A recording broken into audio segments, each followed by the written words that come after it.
ससुराल हर लड़की का सपना होता है और वहां पर बिताया पहला दिन शायद ही कोई लड़की हो जिसे याद न रहे। ऐसी ही ये कहानी है करिश्मा की, जिसका ससुराल में पहला दिन होता है। नई नवेली सहमी सी दुल्हन करिश्मा सुबह तड़के 5 बजे उठ जाती है और सोचती है, हाय राम, सुबह के 5 बज गए और मैं अभी तक सो रही हूँ। जल्दी से उठकर नहा लेती हूँ, नहीं तो सब लोग क्या कहेंगे। करिश्मा जल्दी से नहाकर बाहर आती है और पूजा पाठ करके किचन में चली जाती है। अरे, अभी तो ठीक से सुबह भी नहीं हुई, फिर ये किचन में से कैसी आवाजें आ रही हैं? कहीं अपने यहाँ कोई चोर तो नहीं आ गया? चोर चोर चोर! बेचारी करिश्मा किचन में नाश्ते की तैयारी कर रही थी, लेकिन अपनी सास का शोर शराबा सुनकर वो डर जाती है और जल्दी से बाहर आकर पूछती है, चोर? कहाँ है चोर माँ जी? जल्दी बताइए, मैं अभी डंडे से उसकी पिटाई करती हूँ। किचन में चोर है, वहां से तरह तरह की आवाजें आ रही हैं। लेकिन किचन में तो मैं हूँ माँ जी, और वहां तो कोई नहीं है। अच्छा, फिर तो बहू तू ही होगी। मैंने खटर पटर की आवाज सुनी तो मुझे लगा शादी वाले घर में कोई चोर चोरी के इरादे से घुस आया है। पर बहू, तू इतनी सुबह सुबह किचन में क्या कर रही है? जी, वो मैं नाश्ते की तैयारी कर रही थी। अरे, इतनी जल्दी? सारा दिन पड़ा है अभी, ये काम तो बाद में भी हो जाएगा। पहले तू जाकर आराम कर ले, शादी की तैयारियों में थक गई होगी। जा बेटा, आज तो पहला ही दिन है, जाकर आराम कर। हाय, कितनी अच्छी सास मिली है मुझे, जो आराम करने के लिए कह रही है। और एक मेरी माँ थी, जो सूरज निकला भी ना हो फिर भी, सूरज कब का निकल गया, आधा दिन हो गया, कब उठेगी कहकर जल्दी उठा देती थी। यहाँ तो सूरज निकलने के बाद भी सासू माँ कह रही है, सो जा। करिश्मा खुश होकर अपने कमरे में निश्चिंत होकर सोने चली जाती है। सोते सोते उसे काफी देर हो जाती है। तभी हॉल में बैठी उसकी बुआ सास और मामी सास बातें बनाने लगती हैं और कहती हैं, हाय, हम का इतनी दूर लखनऊ से सोती बहू को देखने वास्ते आवत है। अरे, आजकल की बहुएं तो सिर पर चढ़ी रहती हैं, हमारी तरह थोड़ी ना, जो ससुराल के डर से आज भी कांपते हैं। वहीं पीछे खड़ा रजत उनकी सारी बातें सुन रहा होता है। अपनी बीवी की बेइज्जती सुनकर वो उनकी बातों पर पर्दा डालते हुए कहता है, वो तो कब की उठ गई है बुआ जी, वो कपड़े समेट रही है, सारा कमरा बिखरा पड़ा है ना, लहंगा जेवर, आप तो जानते ही हो शादी वाले घर में कितना काम हो जाता है। रजत जल्दी से अपने कमरे में जाता है और करिश्मा को उठाते हुए कहता है, करिश्मा, जानू उठ जाओ बेबी, जल्दी से उठकर नहा लो, सब रिश्तेदार बाहर तुम्हारा इंतजार कर रहे हैं। जी, मैं तो सुबह 5 बजे उठकर ही नहाकर पूजा पाठ करके नाश्ता बना लिया था, लेकिन माँ जी ने कहा अभी सो जाओ, इसलिए आकर सो गई। हाय मेरी नई नवेली दुल्हन, सुबह 5 बजे से उठी है, तब तो तुम अभी आराम कर लो।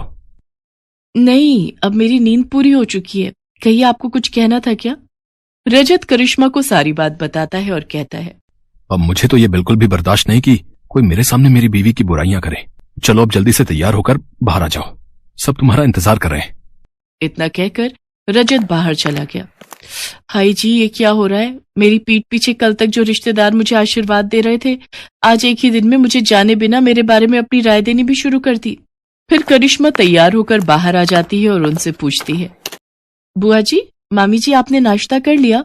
हाँ बहू, तुझे क्या लगा अगर तू खाना नहीं देगी तो क्या हम भूखे ही रहेंगे? वैसे तूने टाइम देखा क्या हुआ है? तभी वहां सरोज आ जाती है। अरे, ये बेचारी तो सुबह 5 ही बजे उठ गई थी, नहाकर पूजा पाठ कर कर सबका नाश्ता इसी ने तो बनाया था। वो तो काफी सुबह थी, इसलिए मैंने ही कहा इसको जाकर सोने के लिए। अरे दीदी, बहुओं को तो जितना दबा कर रखा जाए उतना ही वो काबू में रहती हैं। अगर जरा भी ढील दे दी तो फिर ये हाथ से निकल जाती है। ये कैसे रिश्तेदार हैं? बहू का आज पहला दिन है और उसे आशीर्वाद देने की बजाय दबाने की बात की जा रही है। मैं बहू हूं, कोई जानवर थोड़ी ना जो मुझे दबाया जाए। अभी करिश्मा इसी सोच में पड़ी हुई होती है कि तभी पीछे से आवाज आती है, भाभी जल्दी से चलो और अपना सूटकेस खोलकर दिखाओ कि उसमें क्या क्या सामान आया है हमारे लिए। हाँ जी, चलिए सब कमरे में। अरे, कमरे में क्या चलिए, तुम अपना सूटकेस यहाँ लेकर आओ। अरे, यहाँ लाने की क्या जरूरत है? करिश्मा बेटा, जो जिसके नाम का है दे दो उसको। अच्छा पापा, ऐसा कैसे? ननद को पूरा हक है अपनी पसंद का सामान लेने का, जो रिवाज है हम तो वही लेंगे। हाँ हाँ, जैसे तेरी माँ ने तो हमें बड़ा अपनी पसंद का दिया था ना, जो तू अपनी भाभी से मांग रही है। अरे, कैसी बात कर रही हैं आप? आपने तो मेरी सबसे पसंदीदा जरकन वाली साड़ी पर हाथ रख दिया था और मैं बेचारी मना भी ना कर पाई। बेचारी करिश्मा भारी सूटकेस उठाकर हॉल में लाती है और जैसे ही उसका सूटकेस खुलता है तो उसकी पसंदीदा साड़ी उसकी ननद तान्या ले लेती है और वो बेचारी मन ही मन सोचती है, हाय ये तो मेरी फेवरेट साड़ी है।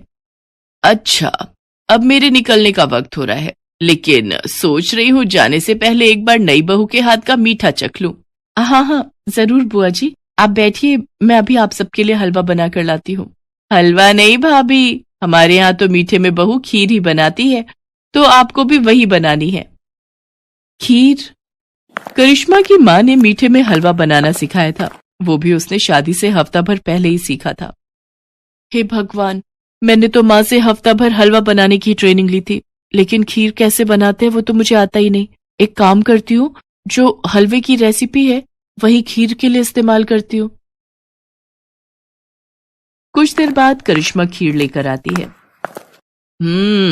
भुने हुए चावल की तो अच्छी खुशबू आ रही है, बस जरा दूध में चावल ठीक से मिक्स नहीं हो पाए। ये लो बहू, तुम्हारी पहली रसोई का सगुन। बुआ सोने की चेन बहू को गिफ्ट में देती है। मामी सास भी उसके लिए सोने की अंगूठी लाई होती है। आप सबने मेरी बहू को समझा, वही हमारे लिए काफी है। इन सब चीजों की कोई जरूरत नहीं थी। जरूरत कैसे नहीं थी दीदी? ये क्या तुम्हारी ही बहू है, हमारी नहीं? हाँ, इसकी अहमियत हमारे लिए भी उतनी ही है जितनी तुम्हारे लिए।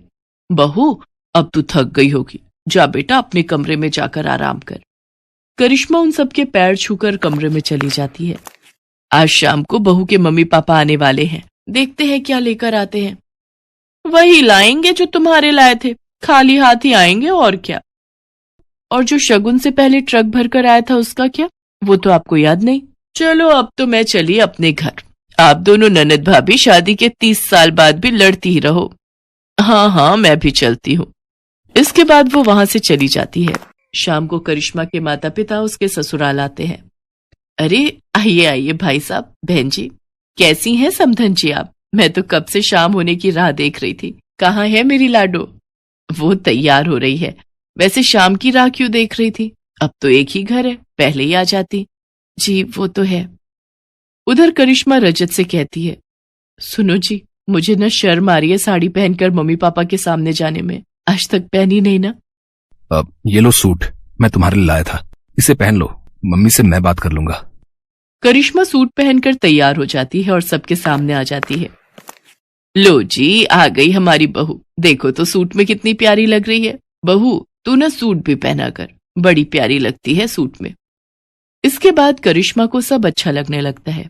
उसकी शादी का पहला दिन उसके लिए खट्टा मीठा भरा रहता है, लेकिन प्यार करने वाले पति, सास, ससुर और ननद पाकर वो खुश हो जाती है।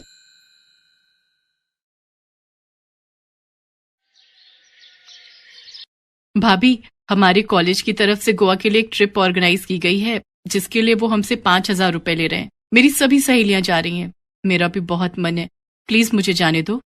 हे राम, 5,000 रुपए! इतने में तो मैं महीने भर का राशन भरवा लूं।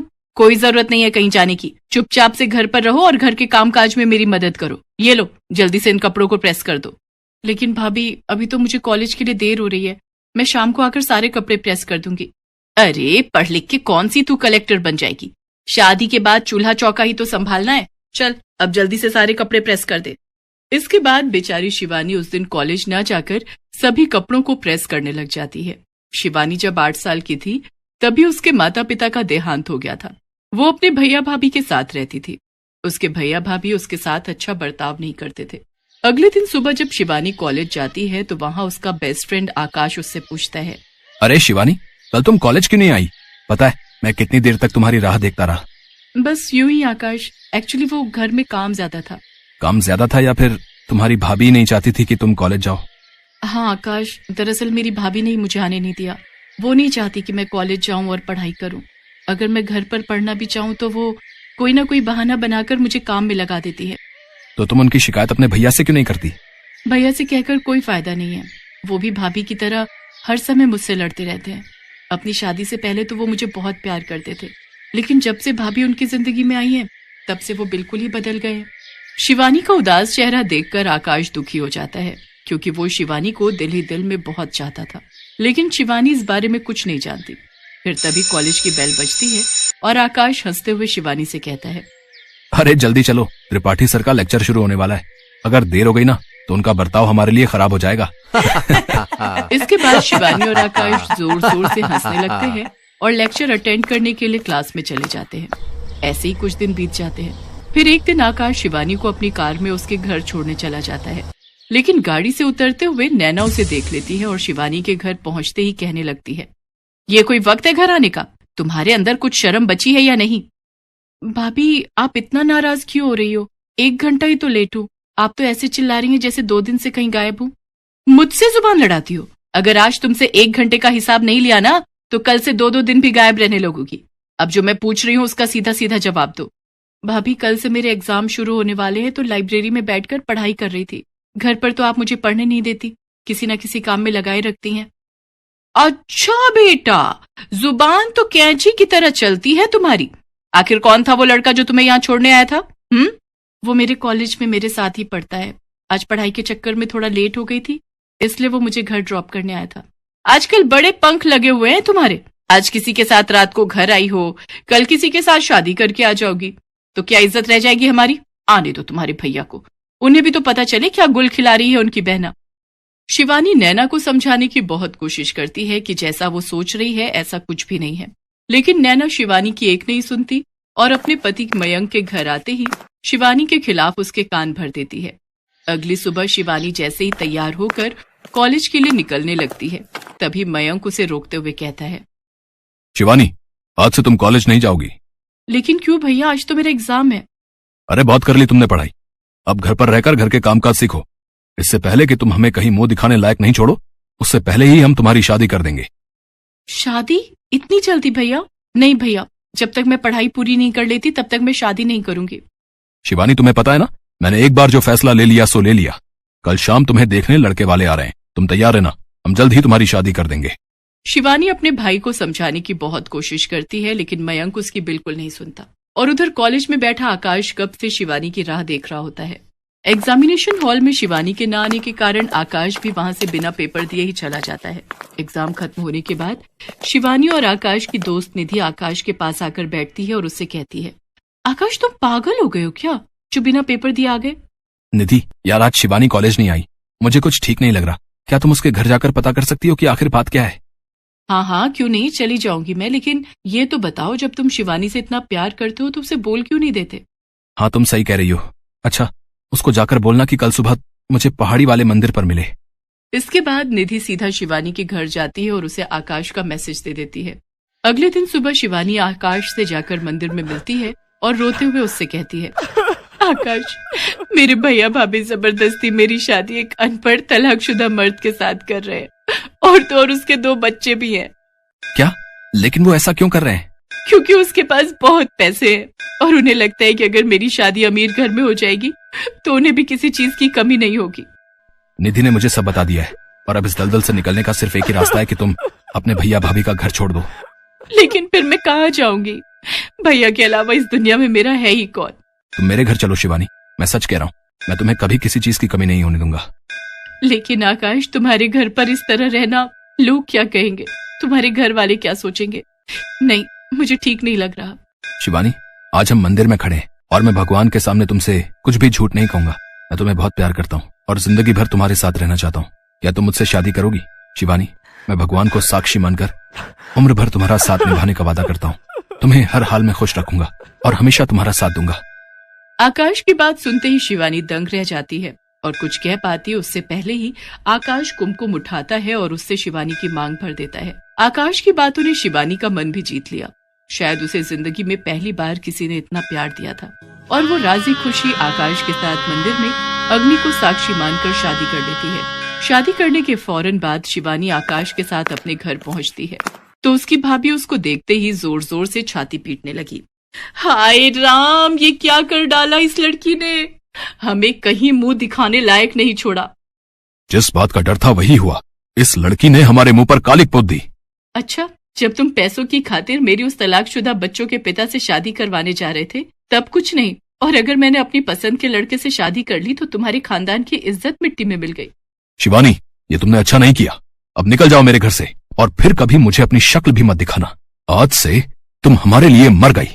मर तो मैं आपके लिए उसी दिन गई थी भैया जिस दिन भाभी ब्याह कर इस घर में आई थी।